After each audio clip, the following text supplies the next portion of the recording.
Good morning. It's time for Yoga with Jenny.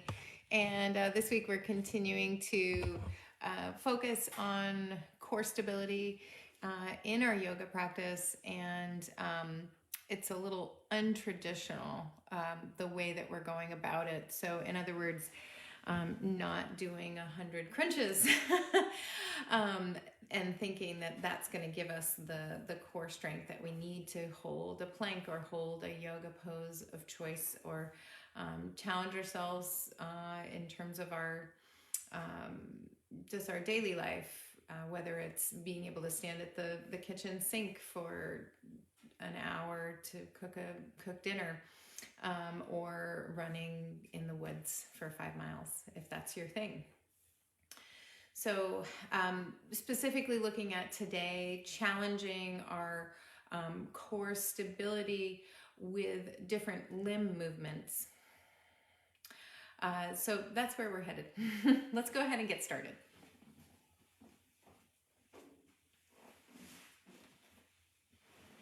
Begin by lying on your back and be comfortable. Whether you outstretch your legs or bend your knees or knock your knees together, and just let your body rest for just a few breaths.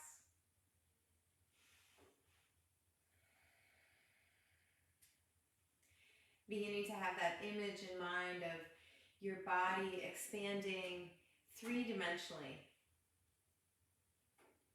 So as you inhale, not only rising up towards the ceiling and not only in your belly, but out to the sides of your body, even back down into the floor.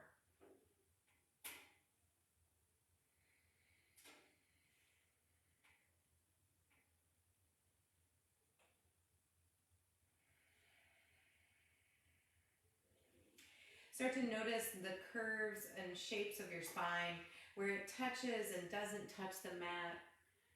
And, while acknowledging that we're all different, we all have a starting place. In general, our goal here today with that core strength, the goal with our core strength, is to make those curves less jarring, so that we're more or less close to that plumb line. We have curves. The spine is not meant to be flat, but we're not meant to have big curves that take us way out of that line. So pulling in a little bit, we begin that process of trying to focus on that deep core work that's not about just navel pulling to spine, right? You can see how that really changes the curves of my spine. But instead, I get that inhale that stretches, moves my diaphragm down. And then as I exhale, that Mula Bandha pelvic floor diaphragm begin to lift up and my core hugs in.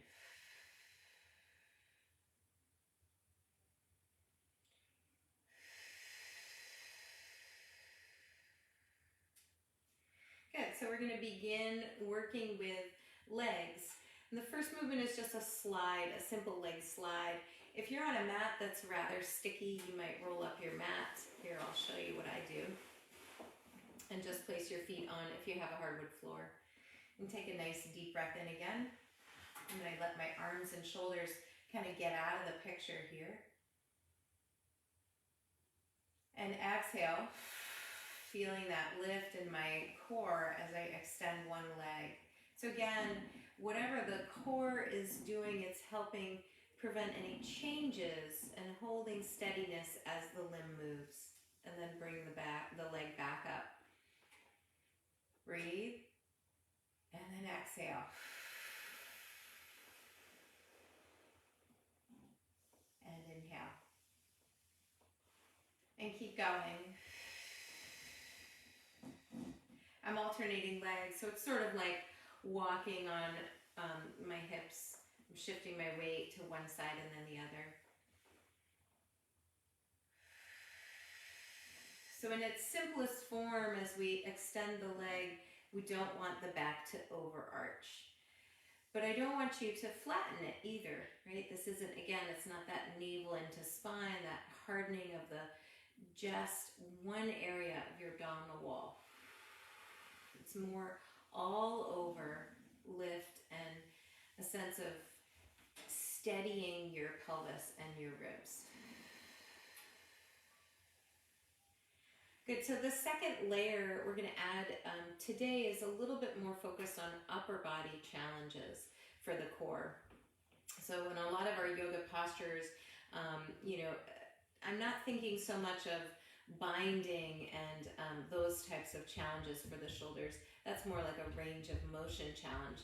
I'm thinking more of just, can you lift your arms up? Can you move your arms into a different position without disturbing? Oh, great! Have a good time. Downstairs? You can leave them upstairs. Okay. That's my doggies.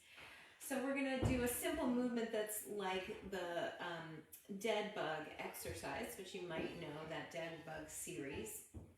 So all I'm gonna do is raise my arms and feel a sense of bringing my shoulders back to the floor. Now, you can't really see from the ceiling perspective, but my hands shift a little wider to be able to bring my shoulder blades themselves back to the mat.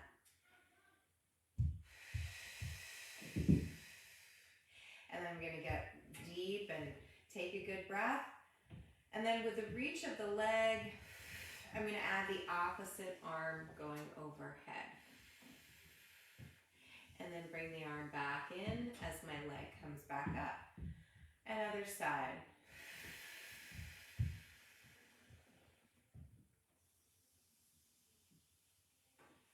And you might slow it down, you might do one side several times.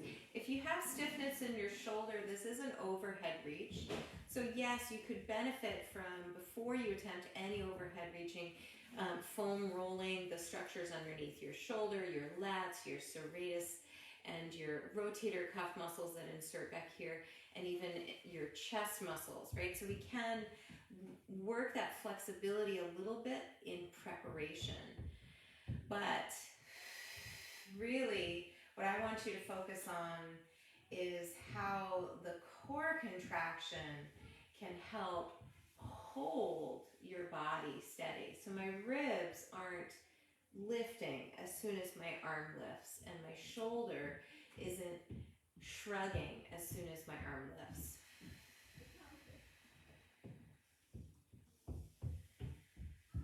And it comes with focus and practice.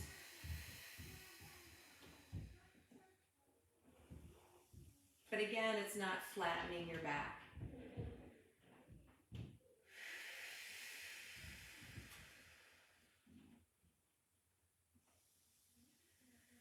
I like to think of that same deep contraction that begins with Mula Bandha up through Uddiyana, which is that low abdominal wall, all the way through to my rib cage, my middle of my back. Good, so that's our simplest form of dead bug, right? Well, the two simplest forms, just the leg, adding the arm. You could, of course, just stick with the arm. As soon as the legs lift into the air, it's going to be harder to hold our back safe, hold the curves of the back in a better relationship, let's just say, with gravity. So for many of us, we benefit from having more focused awareness on zipping up the core. So I do have a slight degree of tilting to my pelvis. My back is closer to the floor. And that may change over time. You may be able to maintain more of a neutral spine. So, but I don't think many of us can start by forcing ourselves to hold that neutral spine. You can notice my abdominals cannot handle that load right now. So I need to work on strengthening my deep core to be able to hold that. And then we add, either starting with just the leg, just the arm, or the opposite arm and leg. Same breath work here. I'm trying to inhale, preparing my body, breathing, and exhale. That all over zip and contract that holds steadiness.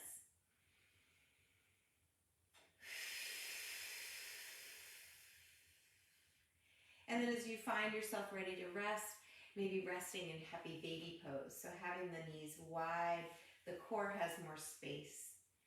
Knees narrow can be good too if you're really trying to focus on opening up those sit bones.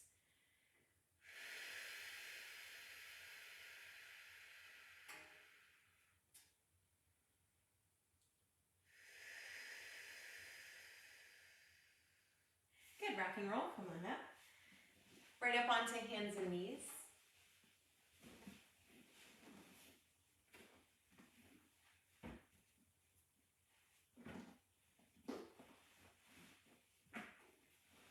So back into our cat and cow movement. So moving the spine, bringing it through those nice, deep, kind of extreme movements through the back.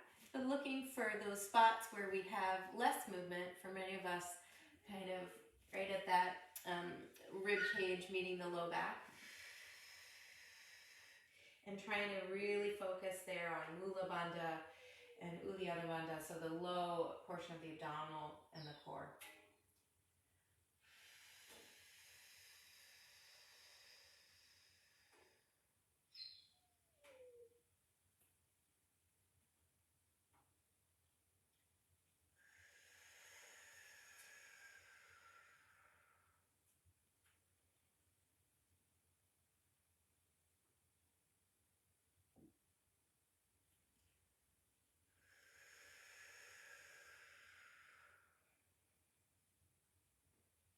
And return to a nice neutral spine.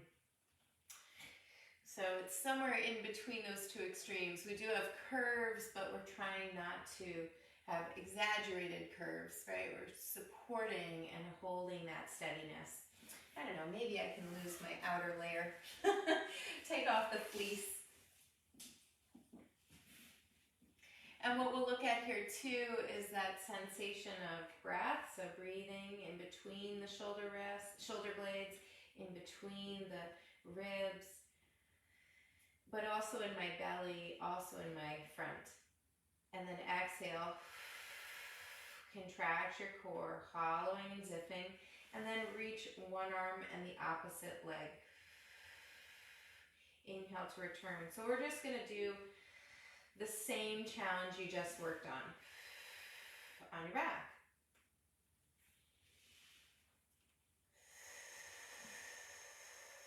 What often tends to happen in weight bearing is we've got so many more joints to stabilize, so we get into kind of drooping and dropping. The weight crashes into the wrists, so push the floor away, push with your palms up, feel the scapula come wide, and feel that strength on your standing side come right from underneath the rib cage and the shoulder blade.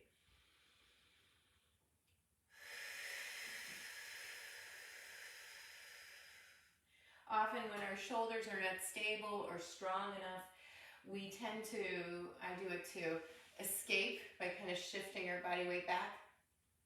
So look for those subtle shifts of body weight forward and back.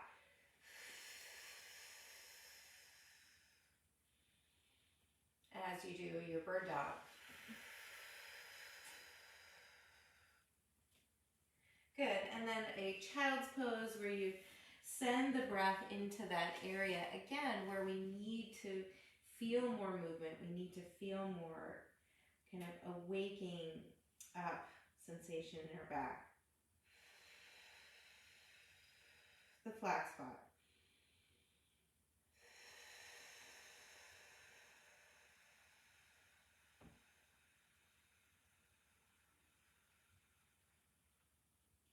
Good, nice long exhale there. As you rise up onto your knees, we're going to look at our first kind of one-legged stance here. So shifting the body weight into a lunge. And then, of course, as always, with an eye towards having that pelvic bowl, having a more neutral upright position. So push down into your front foot, and it's almost as if you want to drag your heel back to your body. So there's no movement in the foot, so that hamstring helps to actually bring my pelvis a little bit more neutral. As I pull back with that front foot, my pelvis comes forward and through. Mula Bandha again, so I'm practicing lifting And then what we're doing is raising the arm of the hip that you're lengthening. So this is my back hip. Now as I raise my arm, again, I don't want my core to simply loosen and rock forward and lower down. So first, just starting with, can you raise one arm? I've got my back toes tucked, by the way, y'all, for balance. You can also steady yourself with a wall for your second arm.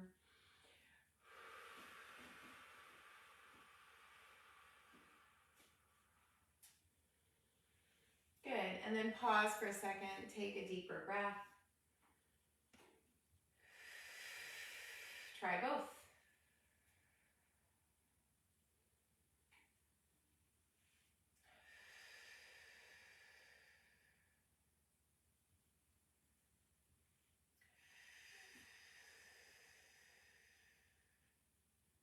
Good, and then frame the front foot with your hands and step back. And you can take cat and cow.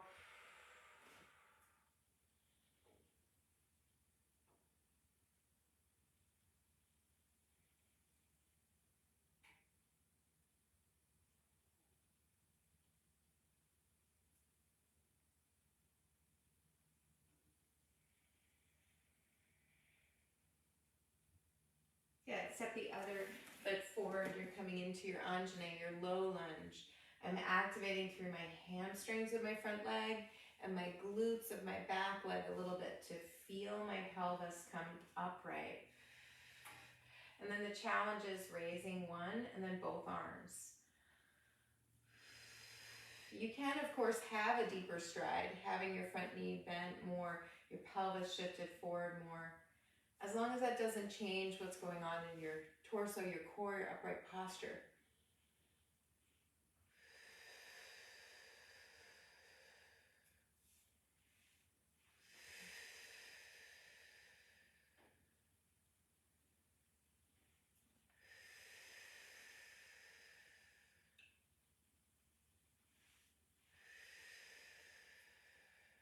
And we're going to step it back.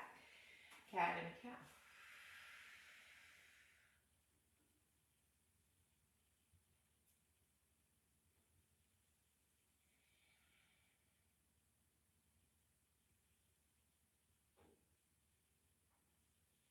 Good, and then just set yourself down. You can sit on your sit bones, you can kneel, whatever feels comfortable. Now sometimes reaching forward and up into that overhead reach, it's like urba pastasana, just standing up at your mat. Or if you think about it, that's your down dog. This is your warrior one pose. It's all that overhead reaching, which is so hard for many of our shoulders, right? And one of the things that is really kind of lacking is shoulder blade movement, shoulder blade mobility, which allows us that full range of motion that's so magical about the shoulder joint, right?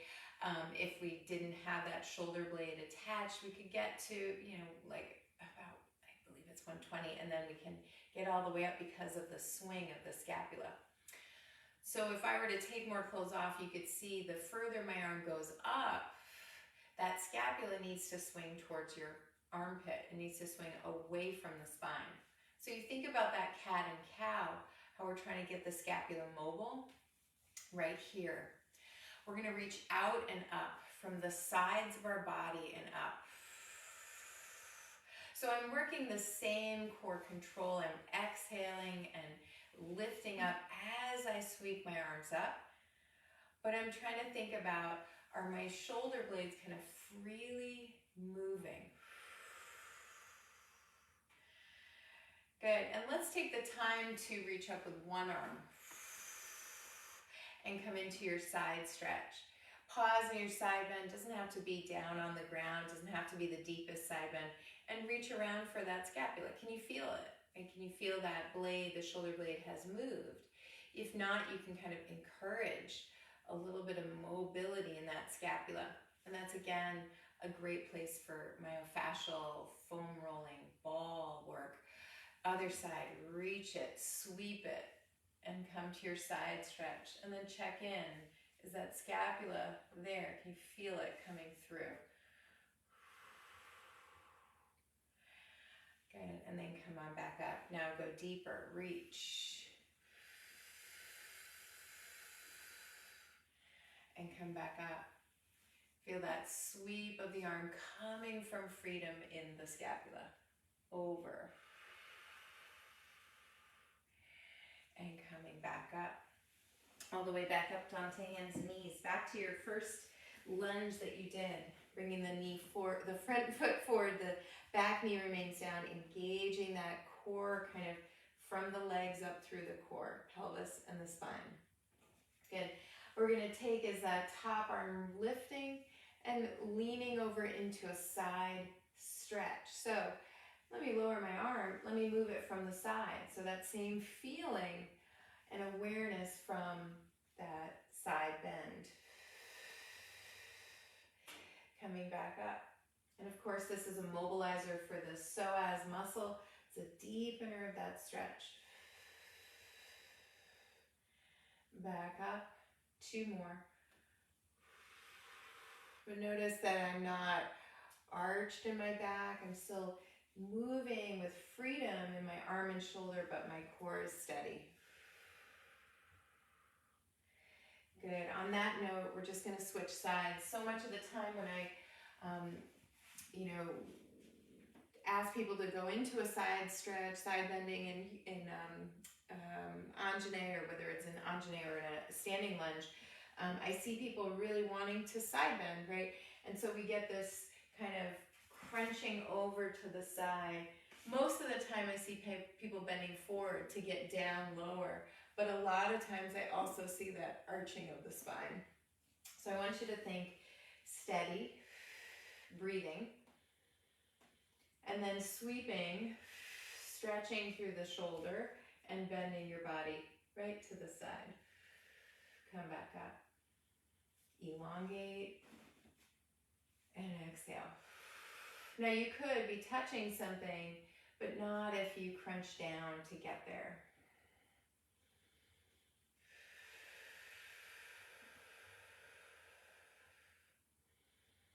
Last one. Good. And then as you arrive into hands and knees, think about that press. Press into the heel of the hands without hunching your back, without your shoulders closing in the front. So it's my back and shoulder blades that are moving. Downward facing dog.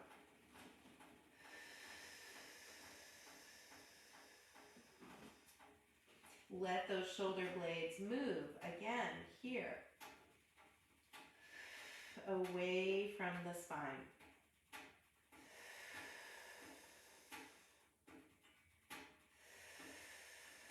Good. Take a walk forward, feet come to hands.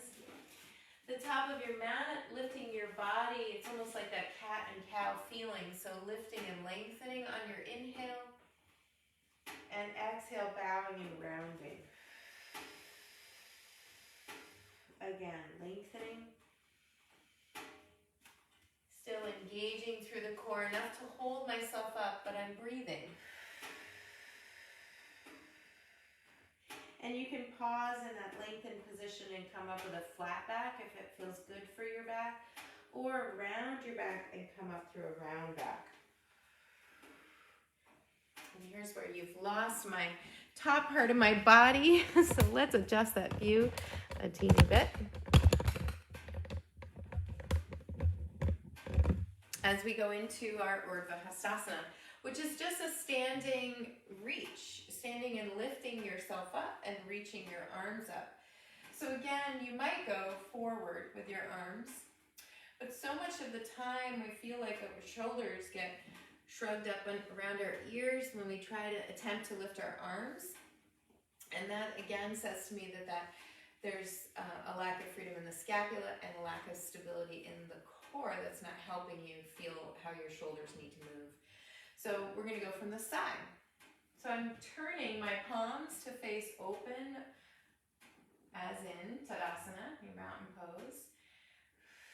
So a little bit of external rotation, and then I'm going to breathe. And exhale. exhale on the sweep of the arms. Inhale, they come back down. And my palms, your palms can flip back down. Rotate, open and up.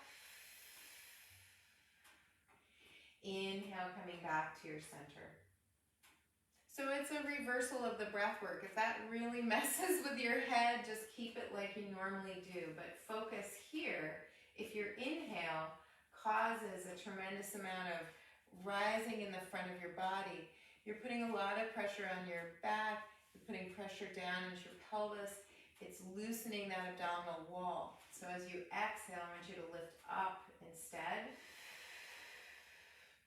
through your core.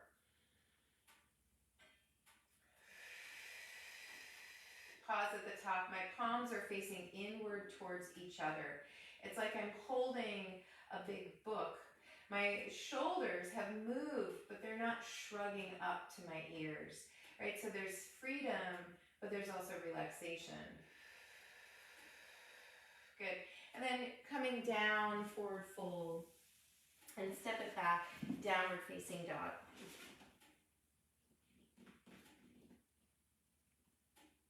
So here's a great example of applying that to your yoga practice, down dog. We do it all the time, right? In your down dog, in an effort to get your arms and your head into relationship, are you pushing into your back, right?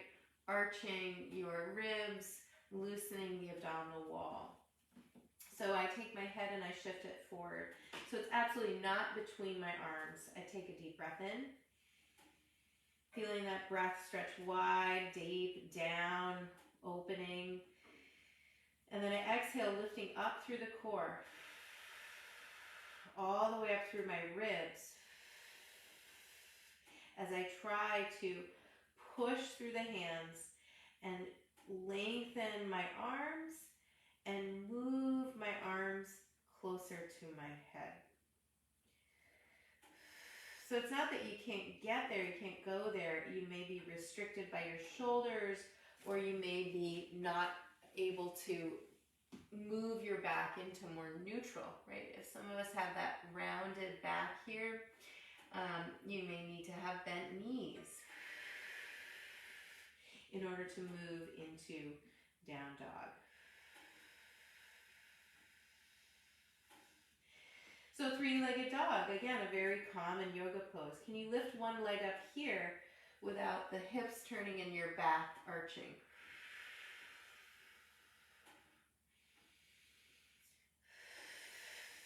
So the exhales help that. And then set it down. We'll take a couple breaths.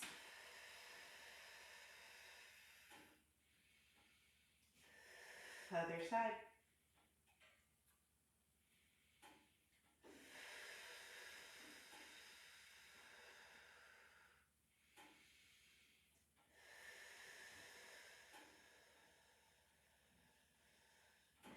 Good, moving forward, plank pose.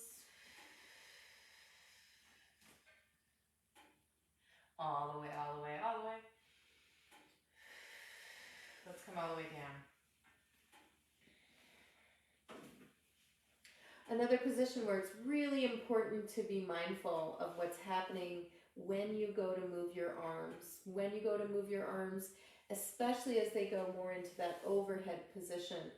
Instead of thinking about kind of arching your back and like throwing your head up, which really works only that maybe that hinging in the lower back or that mid back, where our backs may be more tired and not so happy. We want to be moving more from the core being steady, the belly and ribs being engaged and in relationship, and then the upper back muscles bringing us up. So this is a cobra with the goalpost arms. And I lift as I exhale. So again, I'm working that core contraction first. Core stability. Then moving my scapula, trying to feel those muscles in my upper mid back. And lifting my chest. So you can come up and down if you want to hold for several breaths, that's also okay, right? Or if you find that it's too hard to switch that breath pattern, I know a lot of us are used to that inhale up, you can stick with it, but just focus on your core.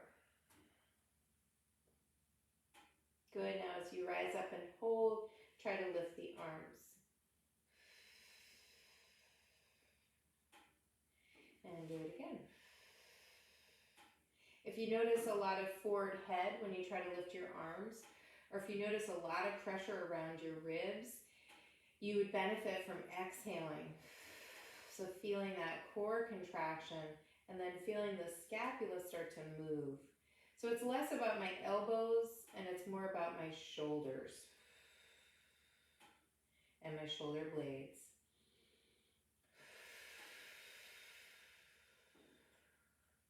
Lifting and pressing, I always recommend pressing to one's hands and knees, but you can do it pressing up to full plank if you like.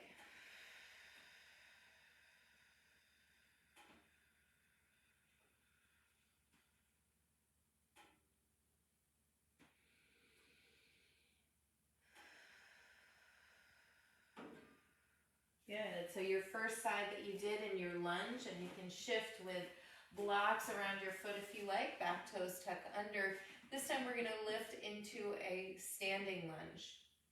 So bringing your focus to both feet again, feeling that sense of front foot kind of drawing back, the hips get square, hamstrings help you to feel your pelvis come more upright as you creep your hands up, and your hands can be on your thigh or your hips. Now it's very challenging. I will say I bend my back knee to bring my pelvis out of this like dumped forward position. But slowly, gradually, you can start to work the strength in that back leg to straighten it. And then we're going from the sides and up for warrior one lunge. If you want to rotate that heel down, do that. If you're one of those people who wants to go further, you can bring your palms closer, engaging those triceps, as long as that doesn't cause bending of the elbow, shrugging of the shoulders. So, and lack of core stability. So only if you're able. We're going to come back down. Downward facing dog. And then the other side. So you can get there whatever way works for you. I think of the back foot pulling forward. That's what kind of starts me thinking about my glutes and the back hip. And that's what helps me rotate my pelvis more upright, right? Bringing me upright. Bend the back knee in if you need a little bit more help. Pull with the front foot. Bottom up, sides up. As you engage that zipping lift through the core. And if your arms need to be slightly forward, if it's really hard for you to get out of that rounding in the upper body, keep the arms forward.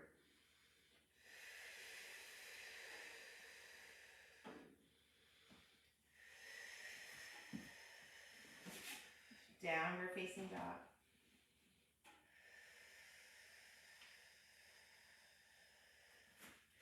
Good, I'm going to put some padding down here because we're going to come to gate pose. For gate pose, I'm going to show you from the side because again, this is focused on that core reaction or trying to not have a lot of reaction to the limbs movement. So, but you would take one foot out to the side. You can have your toes turned up, your toes turned forward, whatever feels good. Now I just want to say we have curves, right? This isn't about making your butt disappear, tucking under. That's a recipe for a lack of curvature in your spine, right? And that's not what we're after. Or kind of thinking, I have to have my head all the way back, like thrusting your shoulders way back, right? This is more about just evening it out, balancing it out through your system. So again, I'm going to sweep from the side and up. exhale, and then reach over. And the reason why I want you to see from the side is that my body isn't bending forward, but it's also not bending backward.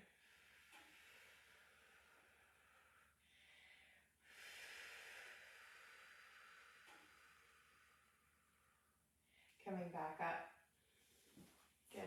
And of course, that's a cousin of side plank. So reinforcing these positions in like a little bit of simpler position for your body, a little easier in terms of weight bearing, can help. It can go a long way towards those, building those harder poses. Pause, get your breath. Exhale, lifting with strength from within, and the shoulder is mobile and reaching over.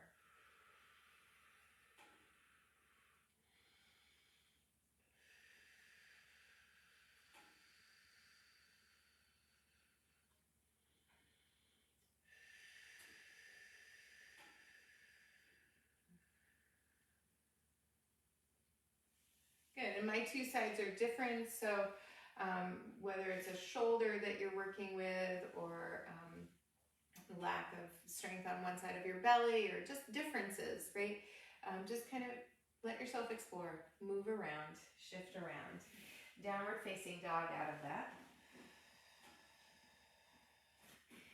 And our final kind of one-sided challenge will come down to our tummies.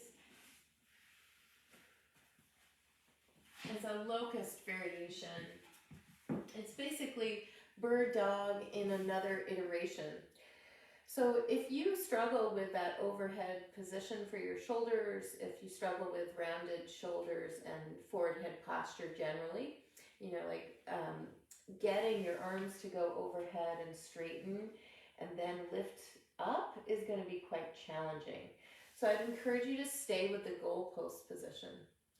So this looks like this. As I exhale, inhale. Feel my breath fill my body, my back, my front, my sides. Exhale, core stability. So across the hip bones, drawing together, lifting, flattening, rib cage engaging, and my chest comes up because my shoulders move back. Good, and then from here, I'm going to reach along the floor as I lift my opposite leg, and then the hand can lift any amount, and then put it back down. Exhale the other side. So if this feels all fine and good, your shoulder feels fine, you can maintain kind of a balanced and kind of more or less comfortable feeling in your low back. It's working, but it's not straining. Then you may be ready to go forward into the overhead reach. So straight arms, and you try to lift from there.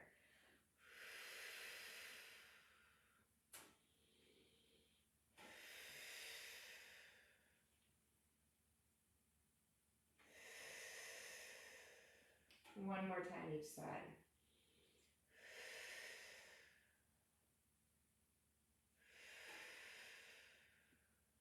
And come on back down. Rest. Bend your knees, wiggle wobble, side to side.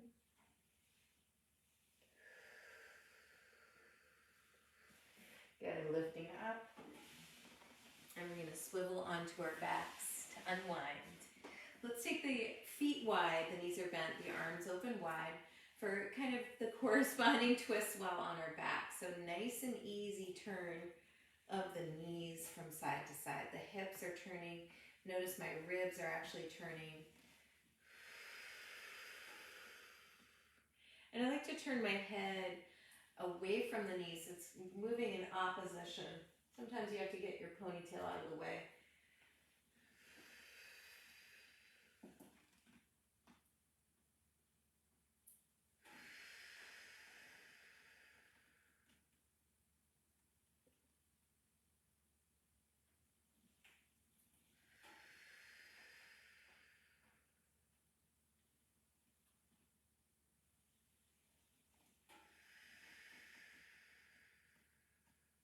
And then bring your knees together, bring your feet together, and roll all the way off to one side. So starting a deeper twist from our side, we're going to open one half, the top half, trying not to open the lower half of the body. Of course, you want to be supporting your neck and shoulders to relax. So sometimes I need padding. You may need it too.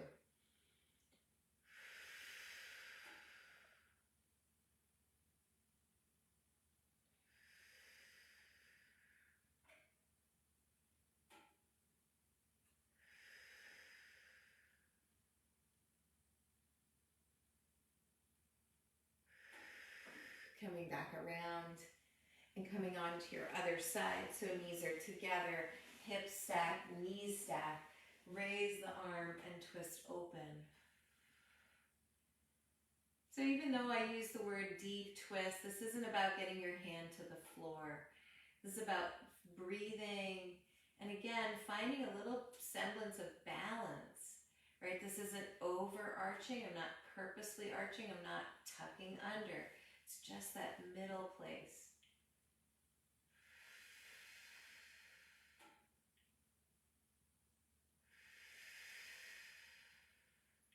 And then come back around. Good. And then I want you to rest. And it might be more restful since we have been doing a lot of movements with the arms and shoulders back, just arms by your side, just a very relaxed shavasana. If you wanted to arch your back and wanted to go in a little bit of a back bend, you could use something like this, a rolled up blanket under your bra line, which would again work with that shoulder blade mobility, those upper back kind of muscles working while not overdoing it down below.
Wherever you are, if your legs are outstretched, start by bending your knees and roll off to one side and eventually press yourself back up. And as you sit in a more upright position, explore for a moment where you are on your sit bones. Don't go too far forward that your back is arched.